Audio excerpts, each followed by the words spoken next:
Bab 37. Kebenaran pasti akan terungkap. Setelah Danes ditahan di kantor polisi, pria itu mendak bisu. Karena setiap ditanya oleh tim penyidik tentang vitamin yang diberikan kepada Ercan, dia selalu bungkam. Danes tidak ingin semakin terpojok, jadi lebih baik dia tidak mengatakan apa-apa. Sampai kapanpun, kalian tidak akan bisa menahanku. Batin Danes dengan mata yang menungkik tajam. Sementara itu, Arik mencoba untuk menghubungi Margin. Karena sebagai asisten Danes, sudah tentu dia berada di pihak pria itu. Kemana Nyonya Margin? Kenapa sulit sekali untuk dihubungi? Tecak Arik sambil mondar-mandir di depan kantor polisi. Untuk saat ini Danes belum bisa ditemui. Sampai berpuluh-puluh kali dia mencoba, panggilan itu tidak ada yang terjawab. Di saat-saat seperti ini, Margin seolah ditelan bumi, hingga Arik tak tahu harus menghubungi siapa lagi. Sebenarnya aku tidak yakin kalau Tuan Danes bisa setega itu, tapi kalau lawannya Tuan Alek, aku tidak bisa menganggapnya remeh, gumam Arik seraya menatap nanar gedung yang ada di hadapannya. Akhirnya dia memutuskan untuk bertemu pengacara yang biasa dipercaya oleh Danes. Karena sepertinya pria itu yang dapat diandalkan. Di lain tempat, yakni di rumah Margin.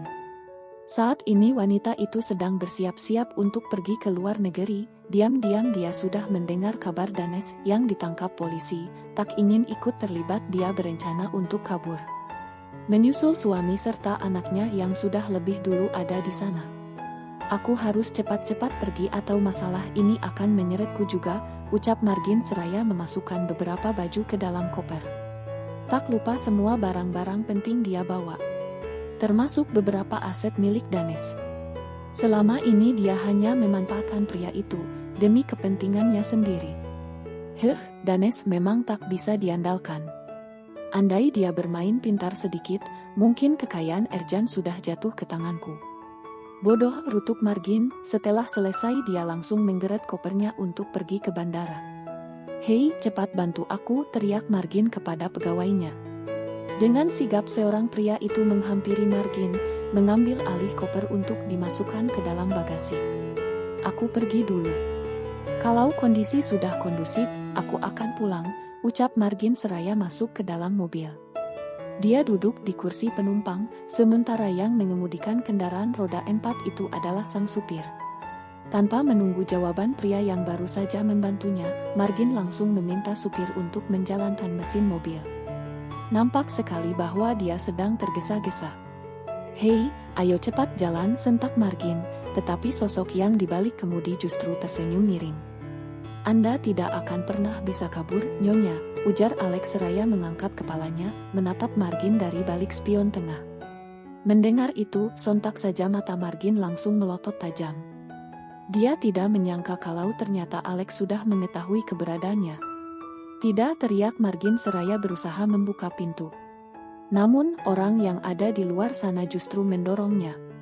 Ternyata dia dan Alex sudah bekerja sama. Tidak semudah itu, Nyonya, ucapnya sambil menyeringai.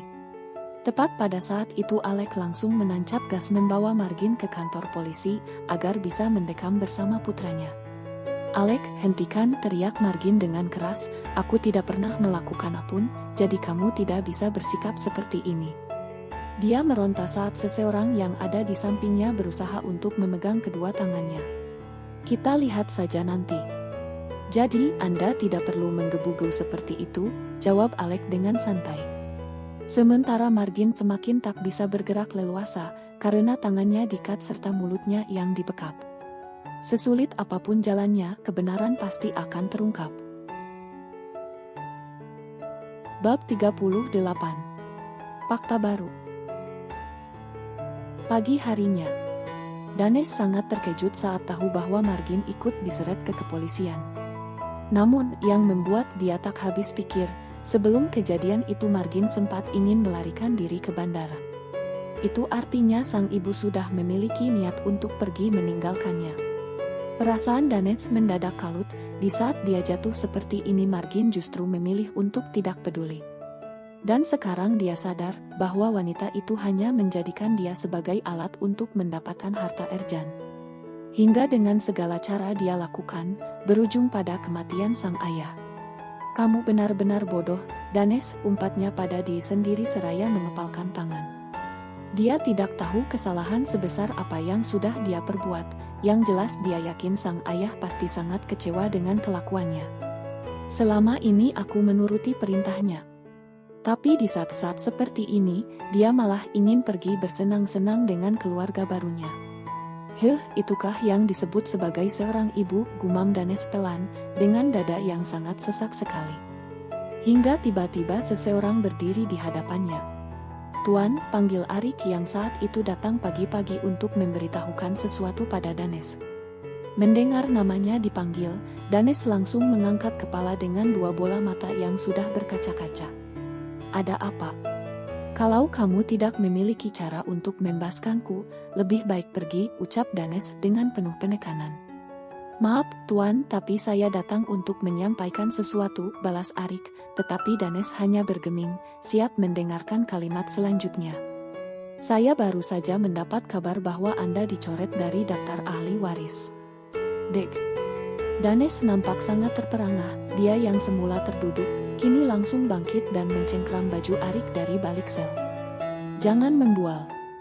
Aku baru dijadikan tersangka, jadi Alek tidak bisa senaknya melakukan itu padaku, teriak Danes. Maaf, Tuan. Tapi Tuan Alek menemukan data bahwa Anda bukan anak kandung Tuan Erjan.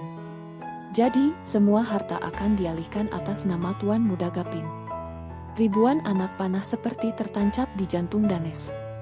Hingga dia tak sanggup untuk mendeskripsikan bagaimana rasa sakitnya. Ya, saat Alek menggeledah kamar serta ruang kerja Erjan, dia menemukan hasil tes DNA antara Danes dan pria paruh baya itu. Sebuah surat dari dokter yang tidak ditemukan Gapin saat itu. Karena pemuda itu sudah lebih dulu fokus pada surat hak adopsi anak. Bullshit. Alek pasti berbohong, teriak Danes, rasanya dia ingin mengamuk sekarang juga. Dia semakin mencengkram kuat baju Arik, ingin pria itu mengatakan bahwa semua itu bohong. Namun Arik tak bisa berbuat apa-apa, karena itulah kenyataannya. Karena kericuhan itu, akhirnya pihak keamanan datang.